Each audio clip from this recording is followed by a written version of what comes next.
Hey, Shalom. First off, I want to start off by saying all praises, honor, and glory is due to Yahweh, Bashim Yahushai, Bashim Kakadash. That's all praises to the world called God, whose true name in the Hebrew is Yahweh, Bashim meaning in the name, and Yahushai being the name of the only begotten Son.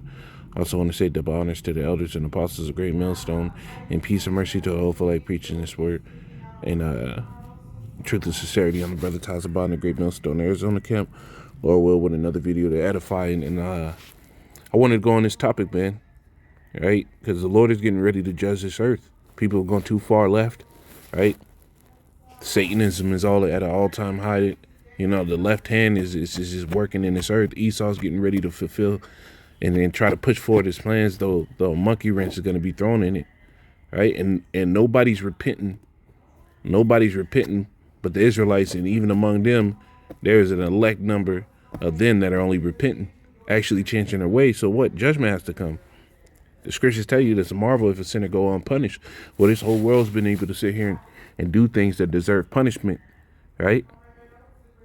And they think they're safe in their ways, man. But this is that rulership that was reserved and the fire, man. This is I'm gonna start here. Second Peter 3:5. It says, "For they willingly are ignorant of, that by the word of the Most High the heavens were of old, and the earth standing out of the water and in the water, whereby the world that then was being overflowed with water." That's talking about will water perish. That's talking about the flood, right? Going back to Noah, right? It says, "But the heavens and the earth, which are now by the same word, are kept in store, reserved unto fire against the day of judgment and perdition of ungodly men." Right? So that's what that thing is prepared for. It's for the perdition, the destruction of ungodly men. Right? So the fire that's coming is for the ungodly of this earth. Right? Look at what they're doing. The deeds that these people are doing is just producing just decrepit nature, man. I saw a video today where this woman was sitting here making a damn TikTok because while her and her husband had a split, she sat there, went back to her ex, got pregnant by him, and expects this man to raise his child and tells him he can't get no get back booty. You know, the depravity of these fucking people, man. And this is why judgment has to go forth, right? The Lord is just reserving this world, this rulership, the way you people live, just for the fire, man. Your lives are only being extended for the sword, right? Let me get that, man.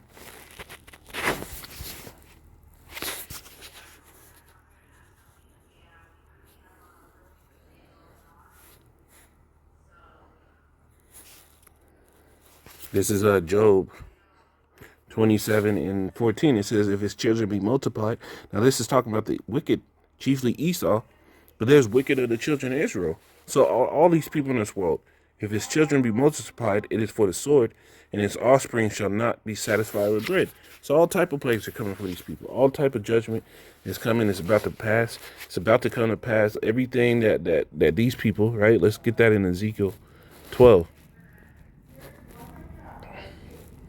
Ezekiel 12 and says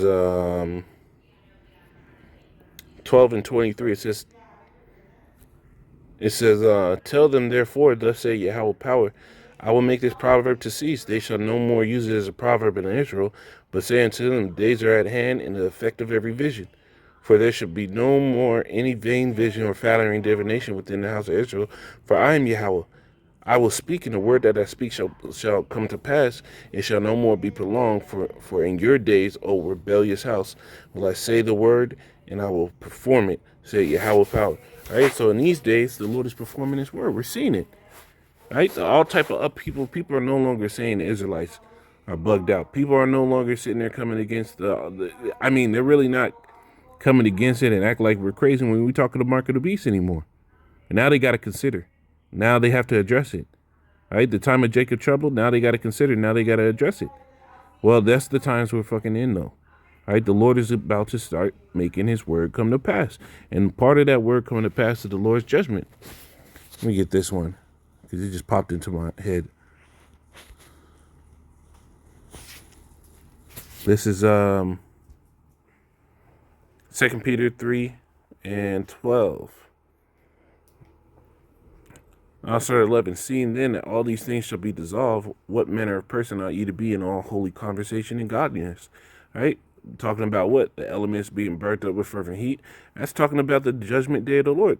Right? The first destruction was by water in the time of Moses. The second destruction is going to be fire by the hand of Yahweh Shai and the nuclear missiles. The Lord said he created the smith to blow the coals in the fire. The smith makes weapons. Right? So these scientists now that make these weapons, the alloys that carry these nuclear missiles, the Lord made those people to make those things. These are the weapons of his indignation. Verse 12, looking for and hastening unto the coming of the day of Yahweh power, Yahweh Bashim Shai, where in the heavens, right? In the heavens, meaning rulerships, right? The heavens being on fire shall be dissolved, and the elements, right? People are made of elements too. That's why when you go into the Old Testament, I think it's Zechariah the 12th chapter, I'll get that after this. It goes into the judgment of all those that have fought against Jerusalem. Their flesh melting away. Well, why? Because people are made up of elements. You got psyllium, you got zinc, copper. All these are elements that are in the human body. So all the elements shall melt with fervent heat. That's what it says. All right, let's get to one in Zechariah, I believe it is. Zechariah 12 and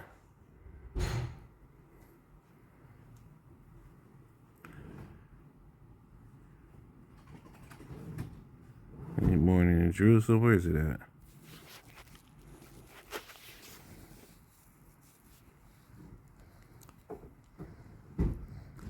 Consume. Give me 1 second. Zechariah 14. You got the wrong scripture. Zechariah 14 and 12, it says, and this shall be the plague wherewith Yahweh will smite all the people that fought against Jerusalem.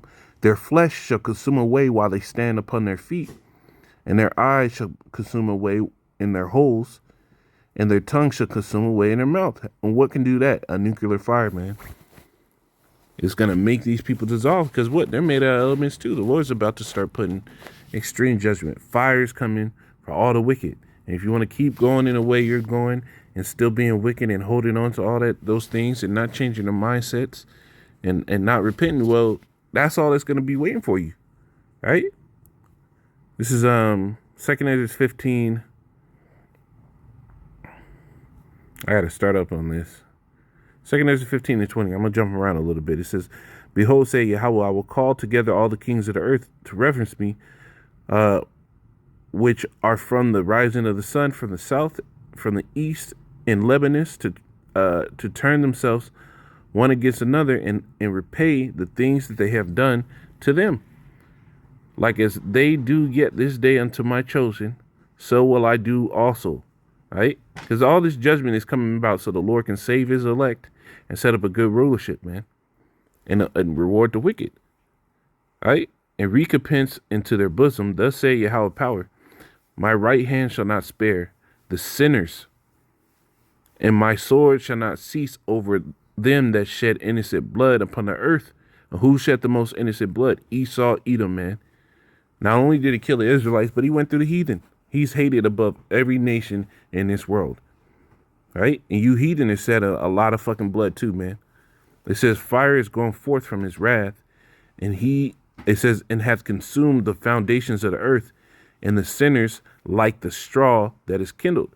And if a sinner's going to be like straw that's kindled, if you throw a little bit of fire on some straw, it burns up quickly, man. That's how the Lord is comparing the sinners in this day.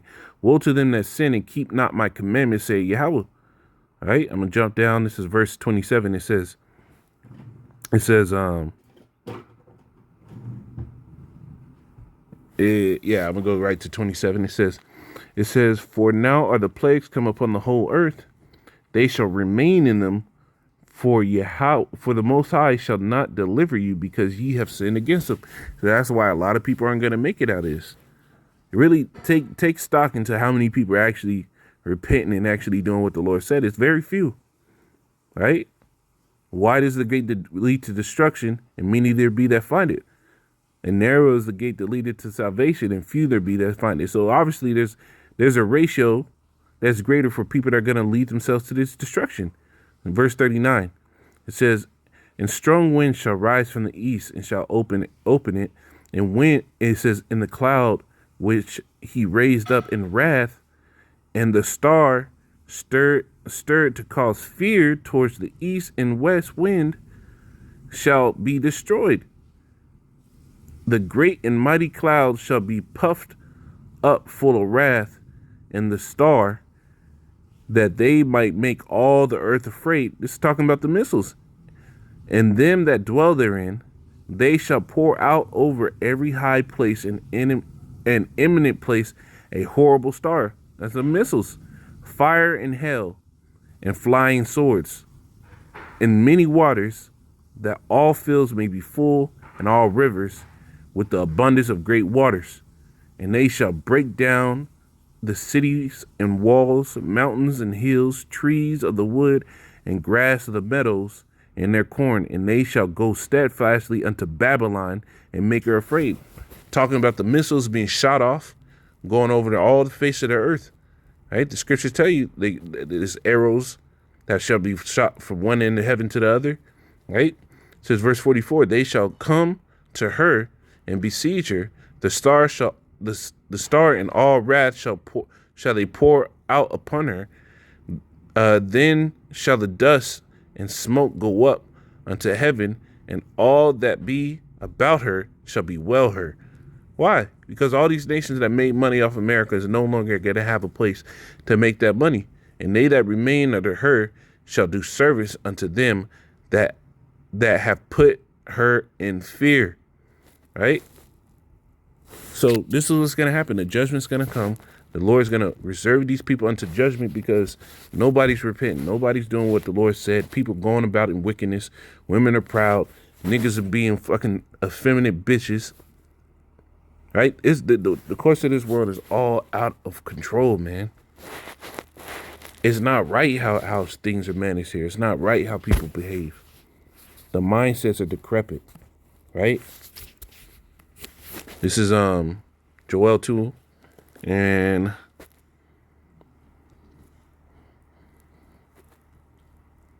in 2. It says, I will also gather all nations and I will bring them down into the valley of Yahweh-Shaphat. That word Yahweh-Shaphat or Jehoshaphat, as is written, is really Yahweh-Shaphat. Yahweh meaning the Lord's name, and Shaphat meaning judgment. So it's Yahweh's judgment, the valley of the Lord's judgment. And I will plead with them there for my people and for my heritage Israel, whom they have scattered among the nations and parted my land. Right? And how does the Lord plead? What is that? Isaiah 66:15. The Lord said he's going to plead with all flesh with fire. It says, verse 3, and they have cast lots for my people, and have given a boy for a harlot, and have sold a girl for wine, that they might drink. Let me make sure this is the right one. Yeah, it is the right one. I'm just a little high up. It says, jump down to verse 10. It says, beat your plowshares into swords and your pruning hooks into spears. Basically go from agriculture to war. Everybody's putting money in their war budgets right now. Every nation. They're all talking about increasing their war budgets. It says, and your pruning hooks into spears, let the weak say I'm strong. Assemble yourselves and come, all ye heathen, gather yourselves together round about her. Thither cause thy mighty ones to come down, O Yahweh. Let the heathen be weakened and come up to the valley of Yahweh-Shaphat. For there will I sit to judge all the heathen round about. Put ye in the sickle, for the harvest is ripe. That sickle is that destroying weapon, right? Put ye in the sickle, for the harvest is ripe. Come, get you down, for the press is full, the fats overflow, for their wickedness is great. And that's why the Lord's going to do this, man. These people's wickedness is great. It's overflowing. So now what? Now is it's time to start putting out judgment. The scriptures tell you it is now time to work, for they have made void thy law. Well, part of the work is that fire coming. All right, I'm going to end it on this Habakkuk 3. Habakkuk 3 and 11. It says, the sun and the moon stood still in their habitation. A light of thine, at the light of thine arrows they went. At the shining of thy glittering spear. Do spears actually glitter? Right? the arrows actually produce light. This is allegorical speech, figurative speech going into the missiles. Because when the old prophets saw these things, they didn't know what a missile was. They just put it in the best terms they could, and they wrote those things down. So now what? In the fullest of the dispensation of time, now we have the full understanding of these things. Thou didst march through the land in indignation. Thou didst stretch the heathen in anger. Thou wentest forth for the salvation of thy people, even for the salvation of thine anointed. Thou woundest the head of the house of the wicked by discovering the foundation unto the neck. Salah. Right? So that's what the Lord is going to do. He's going to march through the land in indignation, and he's going to thresh the heathen in anger. And part of that is that coming fire. Shalom.